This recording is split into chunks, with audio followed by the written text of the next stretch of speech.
바울을 생각하면 참 대단한 사람이에요. 지금 이 상황만 보더라도요, 아주 담대한 사람이고요, 믿음의 사람이고요, 성령의 사람임을 보게 되지요. 지금 사도 바울이 예루살렘을 가게 됐어요. 먼저 야고보는 예수님의 친동생이지요. 그리고 많은 장로님들이 있는 데에 바울이 들어가게 됐어요. 여기서 이제 바울이 아주 심각한 얘기를 듣는 거예요. 유대인들이, 그러니까 예수님을 믿고 교인이 된 사람들이에요, 이 유대인들은. 그런데 이 유대인들이 예수님을, 사도 바울을 지금 오해하고 있는 거예요. 그리고 사도 바울을 쳐서 죽이려고 하는 거예요. 왜 그러냐면 이들은 예수님을 믿었어요. 그리고 교회에 이제 교인이 됐어요. 그런데도 여전히요, 그 율법의 가르침을 따르는 거예요. 할례를 행한다든가 또는 성의를 중요하게 여긴다든가 그 외에 율법의 모든 규칙들을 지킨다든가, 마치 이것을 지켜야만 하나님이 구원을 베푸신다라고 믿었던 것이죠. 이거에 반해서 사도 바울은 율법은 죄를 알게 하고, 그러나 예수님이 십자가에 못 박혀 돌아가신 이후 성령님이 오시게 되었을 때 더 이상 그 율법을 따르면서 우리가 구원을 얻는 것이 아니다. 율법이 우리를 의롭게 하는 게 아니다. 우리를 의롭게 하는 것은 예수 그리스도를 믿는 믿음인 것이다. 이것을 아주 심각하게 강조했죠. 그런데 그 유대인들 중에서도 거짓 교사들이 있었어요. 이들은 사도 바울을 미워하도록 많은 사람들에게 충동을 일으킬 뿐만 아니라 율법을 계속 가리키면서 복음을 자꾸 축소시키는 거예요. 예수 그리스도의 죽음을 의미 없이 만들어가는 거예요. 그러다 보니까 사도 바울이 다른 서신서에서도 거짓 교사들을 조심해라, 또 영지주의자들을 조심해라. 왜냐하면 이들이 이단이기 때문에요. 예수 그리스도를 믿는다고는 하지만 성령을 받지를 못했기 때문에 종교적으로 믿는 것이죠. 그래서 그들은 여전히 구약시대 때의 율법 중심으로 살아왔던 이 모든 신앙의 노선들을 고집을 하고 있는 거예요. 이 고집을 하게 되면 될수록 예수 그리스도의 죽음과 예수 그리스도의 부활과, 그리고 이미 성령님이 와 계신데도 불구하고 그 하나님의 구속의 성취, 적용, 완성을 통해서 이루어 가시려고 하는 이 모든 것들을 부정하게 되는 거거든요. 그래서 사도 바울이 그들에게 주의 정도가 아니에요. 경고 정도가 아니에요.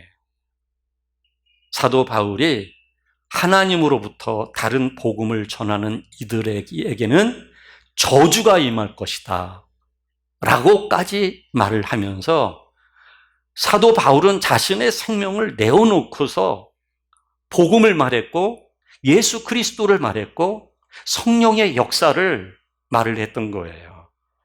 사실은 사도 바울 입장에서 그들을 보면 참 우스워요. 사도 바울은 예수 그리스도를 만나기 전에는 율법에는 흠이 없는 사람이에요. 율법주의자로서는 사도 바울을 쫓기가 어려울 정도로 아주 철저했던 사람이에요. 근데 사도 바울도 예전에 교회를 핍박했거든요. 스데반이 죽을 때에 권리를 받아서 위임장을 들고 돌로 그를 쳐 죽일 때에 지극히 합당하다라고 말했던 당사자가 바울이었거든요. 그런 바울이 다메섹 도상에서 예수 그리스도를 만나는 것이죠. 그리고 성령으로 충만함과 성령께서 그의 영혼에 가득히 임하시게 됐을 때에 사도 바울은 이제 율법으로 의로워지는 것이 아니라 예수를 그리스도를 믿는 믿음으로 의로워진다고 말을 한 것이죠. 예수 그리스도와 성령의 생명의 법을 통해서 죄와 사망으로부터 자유하게 되어진다는 것을 말하기 시작을 한 것이죠. 이제 율법은 우리를 정죄하고 사망에 이르게 하지만 예수 그리스도는 우리를 용서하시고 우리를 의롭게 하신다는 것을 사도 바울은 말씀을 전하기 시작을 한 것이죠. 그런데 아직도 개종은 했지만 교회는 다니지만 그 율법을 따르는 이들이 사도 바울의 이 가르침을 무시하는 거예요. 그래서 어떻게 소문이 지금 나고 있느냐 하면은 사도 바울은 모세를 배반했다.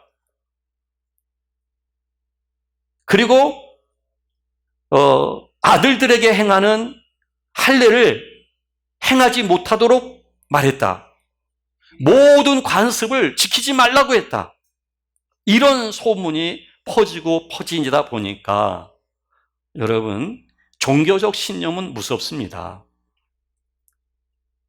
종교적 신념의 소유자들이 그 말을 듣고서는 사도 바울에 대하여 분노가 아니에요.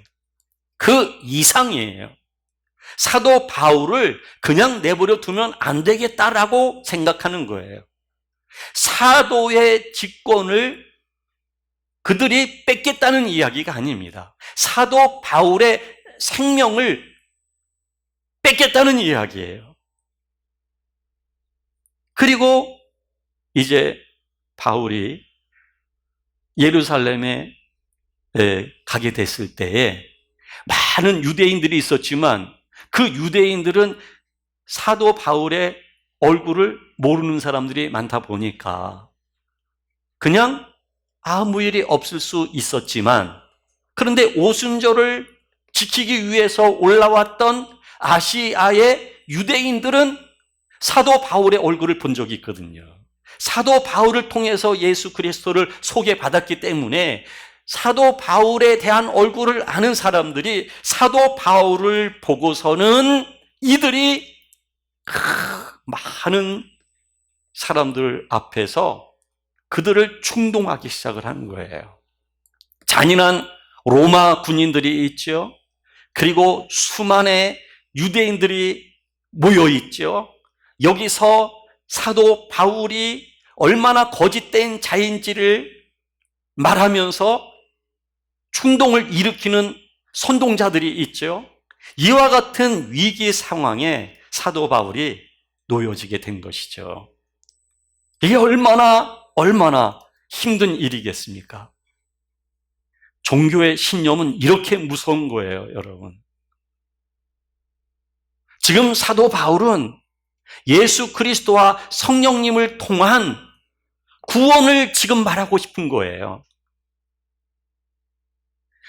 예루살렘 성전도 이제는 돌 하나 남김없이 무너지겠다고 우리 주님이 말씀하신 것처럼 그게 진정한 성전이 아니고 이제 성전은 예수 그리스도를 모신 우리 안에 이루어졌고 따라서 주의 성령이 거하시는 성전이 우리들이기 때문에 더 이상 육체에 행하는 할례는 의미가 없다는 얘기죠. 그 종교적 의례는 그것을 행했기 때문에 하나님의 자녀라고 하는 선민을 의미하는 것이 아니라 이제 하나님의 자녀는 성령님께서 마음에 할례를 행하심으로 인하여, 즉 성령님이 마음속에 오심으로 인하여서 이미 마음이 할례가 되었고 따라서 하나님의 자녀가 되었기에 의롭다고 인정을 받게 되었다는 것을 사도 바울은 말하고 있는 것이죠. 하나님은 하나님의 구속사를 이루어가는 그 과정에서 이스라엘이라고 하는 민족 공동체를 선택하셨고 그들을 가나안까지 이끌어 오시면서 시내 산에서 하나님은 그들에게 율법을 주셨지만 그러나 이것은 모형이단 말이죠. 그래서 이스라엘 백성들은 율법을 따르고 율법을 지키면서 신앙생활을 해오게 되어진 것이었죠. 그러나 이들은 번번이 율법을 지키지 못했어요. 100가지 중에 99가지 지킨다 할지라도 한 가지만 지키지 못하게 되면 율법은 우리를 정죄하게 되어 있고 그 정죄라고 하는 것은 사망에 이를 수밖에 없다는 이야기입니다. 이것이 율법이거든요.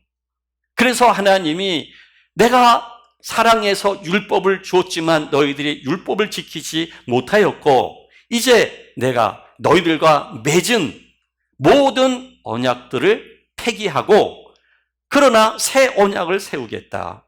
그 새 언약의 내용이 내 영을 너희 속에 두겠다라는 것입니다. 굳은 마음을 제하겠다 하는 것입니다. 그리고 부드러운 마음을 갖게 하겠다는 이야기입니다. 하나님 아버지가 영으로서 모든 사람들의 영혼 속에 오셔서 하나님 아버지의 거룩한 존재 안에 우리가 온전히 들어간 새로운 의와 진리의 존재가 되어지도록 하겠다라는 말씀인 것이죠. 율법을 주셔서 지키라고 말씀하시는 것이 아니라 즉 율법과 윤리와 선행의 행위를 보고 행위에 의해서 구원을 이루어 가시겠다는 말씀이 아니라 왜? 인간은 율법과 윤리와 선행을 통해서 구원을 충족시킬 수 있는 실력과 능력을 갖고 있지 못하기 때문에 아무리 죽었다 깨어나도 아무리 착한 사람이다 할지라도 그 법을 충족시켜 줄 수 있는 그런 육체는 아무도 없다는 얘기예요. 다만 말씀이 육신이 되신 예수 그리스도만 완전하신 분이시고 모든 인간은 육체를 입고 있는 인간은 그 율법을 지켜 행할 수가 없다는 얘기죠. 그래서 하나님이 이제 정말 이스라엘 백성들을 부르셨던 것과 그리고 율법을 주신 것과 가나안에 들어가게 하신 진정한 이유는 이제 하나님이 우리에게 영으로 오시겠다는 것이거든요. 영으로 우리 속에 오셔서 이제 우리와 하나가 되겠다는 이야기예요. 우리가 할 수 없기 때문에 성령님이 우리에게 오셔서 이제 나를 변화시키겠다는 얘기시죠. 내 안에 하나님의 영이 계셔서 하나님의 마음, 하나님의 나라가, 하나님의 의와 진리가 우리 안에 임할 수 있도록 하시겠다는 얘기예요. 그래서 우리들로 하여금 굳은 마음이, 즉 육체의 마음이, 육체가 가지고 있는 욕심이, 육체가 가지고 있는 생각들이 하나님의 영을 통해서 태워지도록 하겠다는 것이죠. 예수 그리스도의 죽음 앞에 이 모든 것들을 내어놔서 예수님이 죽으신 것처럼 온전히 죽게 하시겠다는 것이죠. 그리고 예수님이 부활하신 것처럼 그 부활의 영광에 참여할 수 있도록 하시겠다는 것이죠. 그래서 우리가 이제는 그 생명의 성령의 법으로 인하여 죄와 사망으로부터 자유하게 되어졌는데, 따라서 자유한 우리는 육의 생각으로 사는 것이 아니라 영의 생각으로 살게 되었은 거죠. 육의 생각은 사망이지만 영의 생각은 생명과 평안이 되는 거예요. 그리고 우리 안에 성령님이 계셔서 내가 하나님의 자녀임을 증거하시는 거예요. 내 안에 하나님의 영이 계셔서 내가 하나님을 사랑하는 마음이 흐르는 걸 알게 하시는 거예요. 예전에 내 마음이 분명히 어떤 마음이라는 걸 내가 너무나 잘 아는데, 지금의 나의 마음은 하나님 아버지를 향하여 의지하는 거에 지나치 않고 그냥 하나님을 믿는 믿음 정도가 아니라 하나님을 사랑하는 마음, 이제 나를 포기할 수 있는 마음, 이제 나를 희생시킬 수 있는 마음, 나를 내려놓을 수 있는 마음, 나를 내려놓고 싶은 마음이 제발 그렇게 되었으면 좋겠습니다 라고 하는 간절한 마음이 흐르게 하시고 하나님을 사랑합니다라는 고백할 수 있는 성도가 되게 하나님이 역사하신 것이죠. 우리 안에 하나님의 영이 계시기 때문에. 그래서 하나님의 구속사라고 하는 것은요, 율법으로부터 시작을 해서 이제 율법을 끝내시고 새 언약을 통해서 성령으로 하나님은 우리를 부르시고 우리를 새롭게 하신 것이에요. 지금 우리가 살고 있는 이 시대는 율법을 쫓아 의로워지는 시대가 아니라 구약 시대 때도 율법을 쫓아서 의로워지는 것은 아니었어요. 하나님은 그 비유를 통해서 인간은 율법을 통해서 완전할 수 있는 존재가 아니다라는 것을 보여주신 거예요. 우리는 우리의 삶 속에서 나 자신을 보고 알았잖아요. 얼마나 우리가 간교한 사람들인지, 우리가 얼마나 죄의 속성을 가지고 있는 사람들인지, 얼마나 사도 바울만의 말이 아니라 죄인 중에 괴수인지, 죄인 중에 괴수가 사도 바울뿐만 아니라 내가 죄인 중에 괴수예요. 죄의 근원자가 바로 나라는 이야기예요. 우리는 그것을 이미 알았단 말이죠. 예? 이거를 하나님이 확인시켜 주신 거예요. 그리고 하나님의 영을 통해서 우리를 하나님이 변화시켜 가시는 거예요. 하나님이 변화시켜 가셔요. 저는 그 하나님이 변화시켜 가는 것을 마음으로 믿습니다. 하나님이 변화시켜 가시기 위해서 우리 환경과 상황을 통해서 우리 인생을 어떻게 다루어 오셨는지 저는 너무나도 잘 압니다. 여러분들 한 분 한 분의 인생 속에서 하나님은 하나님의 일을 하고 계시는 것입니다. 다만 우리는 하나님이 하나님을 이 일을 행하실 때 우리가 나는 싫어요. 내가 지금 화가 나요. 내가 지금 억울하다니까요. 내가 언제까지 이렇게 살아야 되나요? 난 더 이상 이렇게 살고 싶지 않다니까요. 이런 말을 우리는 했는데도 불구하고 하나님은 조용히 이슬 위에 속옷이 젖어가듯이 하나님의 영은 우리 안에 성령의 역사를 통해서 우리를 하나님의 사람으로 점차적으로 우리를 변화시켜 주셔서 변화의 사람들이 되어진 것이죠. 여러분, 이 사도행전에만 율법을 쫓는 사람들이 있었던 게 아니에요. 오늘 이 시대도 이 성경을 교리적으로 이해하는 사람들이 많아요. 이 성경을 율법과 윤리적으로 이해하는 사람들이 많아요. 물론 이 말씀을 지켜야 합니다. 이 말씀을 실천해야 합니다. 이 말씀을 따라야 됩니다. 이것은 너무나 물론 당연한 일입니다. 그러나 이 말씀을 지키는 것이 하나님의 구원을 완성시켜가는 게 아니에요. 그리고 이 하나님의 말씀을 따라 살아가는 것도 내가 주체가 되는 게 아니에요. 나는 주체로서의 능력을 상실한 사람들이에요. 여러분들이 내가 아직도 할만하다라고 생각하고 있다면 갈날이 너무나 거칠고 너무나 즐겁과 같은 그런 길들이 남아 있을 거예요. 그리고 하나님은 확인시켜 주실 거예요. 내가 지킬 수 있다. 이것이 아니었다는 사실을 하나님은 확인시켜 주실 거예요. 그 절망으로 하나님은 우리를 인도해 가실 거예요. 자기 자신에 대하여 절망하지 않는 한, 우리는 하나님의 생명을 얻어서 그 생명으로 살아갈 수 있는 사람이 될 수가 없는 거예요. 근데 우리는 아직도 하나님의 법을 이해하고 있는 그 지식으로 교회를 다니면서 교회라고 하는 문화를 통하여 체득되어진 그 습관에 의해서 우리는 아닌 것과 맞는 것에 대한 명확한 지적 논리를 가지고 있고 그 지적 논리가 나를 움직이고 있다고 한다면 지금 사도 바울을 죽여야 됐다고 나서서 충동질하는 이 성령을 받지 못했던 이 유대인들과 다를 바가 없다는 얘기입니다. 그 율법을 지켜야 된다고 하는, 왜 할례를 지키지 못하게 하느냐라고 말하는 그 규칙을 지키지 못하게 하는 사도 바울이야말로 모세를 배반하고 모세를 부인하는 것이 아니냐 하는 것입니다. 사도 바울은 모세를 부정한 적이 없습니다.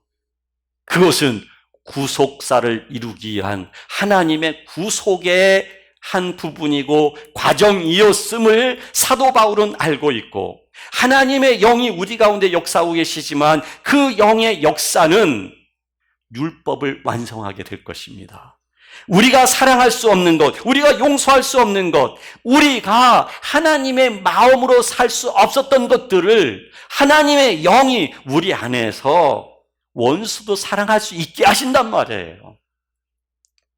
하나님의 영이 모든 사람들을 사랑할 수 있는 마음을 갖게 한단 말이죠. 그 사랑을 위해서 나를 허비할 수 있는 마음, 나의 물질과 내가 가지고 있는 모든 재능까지도 기꺼이 나눌 수 있는 마음, 이런 마음들을 통해서 우리는 진정 사람을 사랑할 줄 아는 사람, 조건적인 사랑이 아니라, 본능적인 사랑이 아니라 아가페적인 그런 하나님만이 하실 수 있는 사랑들을 우리는 사랑할 수 있는 그런 사람이 되어졌을 때에 이 사랑은 율법을 완성하는 거단 말이죠. 따라서 지금 사도 바울은 율법을 폐하고 버리기 위해서가 아니라 이 율법을 완성하기 위하여, 이 완성은 하나님의 영이 충만하게 될 때에 그 영의 역사와 흐름 속에서 완성되어지는 것이기에 사도 바울은 말씀하고 있는 것이죠. 그러므로 여러분들이 가지고 있는 옳고 그름의 생각, 여러분들이 가지고 있는 선의 기준, 여러분들이 가지고 있는 윤리, 여러분들이 가지고 있는 성경적인 교리, 그것들이 여러분들을 움직이거나 사람과 상황을 분별하고 판단하지 못하게 해야 합니다. 그 안에는 하나님의 영이 우리 안에 계셔서 그 영이 흐르면서 분별할 수 있어야 합니다.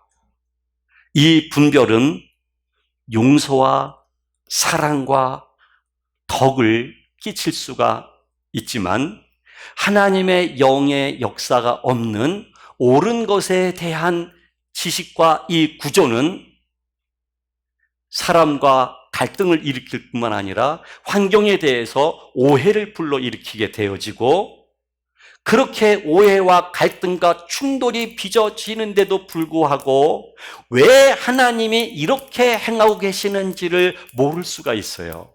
그거는 자신이 가지고 있는 그 지식 때문에 그래요. 하나님은 이 갈등을 일으키시는 이유는 하나님께서 우리가 가지고 있는 그 구조까지도, 선한 구조까지도, 그 지식까지도 하나님은 붕괴 내지 무너뜨리시는 작업을 하시는 거예요.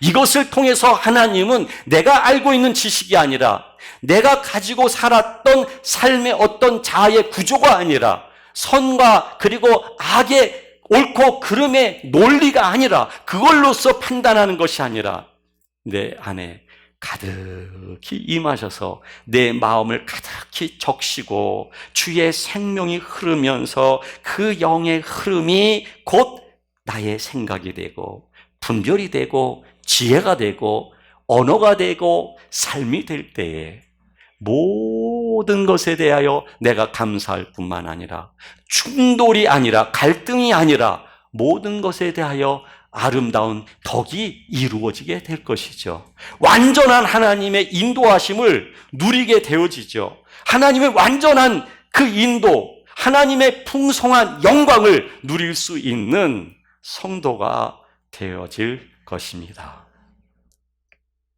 성령님이 여러분들 안에서 여러분들이 가지고 계신 구조에 의하여 제한받지 않게 하십시오. 우리가 얼마나 성령님을 내 안에서 묶고 제한하고 압력을 주는지 몰라요. 그것을 주는 것은 내가 가지고 있는 가치요, 내가 가지고 있는 선이고, 내가 가지고 있는 윤리고, 내가 가지고 있는 성경의 지식이 될 수가 있는 겁니다. 그 모든 것들이 존재하시는, 실제하시는 생명이신 하나님의 영을 이렇게 꼼짝 못하게 묶을 수가 있는 거예요. 그러므로 우리 안에서 성령님은 탄식하시는 것이죠. 성령님이 마음껏 여러분들의 영혼 속에서 표현하실 수 있도록, 그러면 여러분들의 영혼 또한 성령에 의해서 마음껏 하나님의 생명을 표현할 수 있는 그런 분들이 될 것입니다.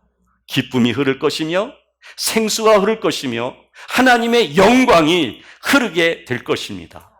이것은 위기가 와도 위기는 위기가 될 수가 없습니다.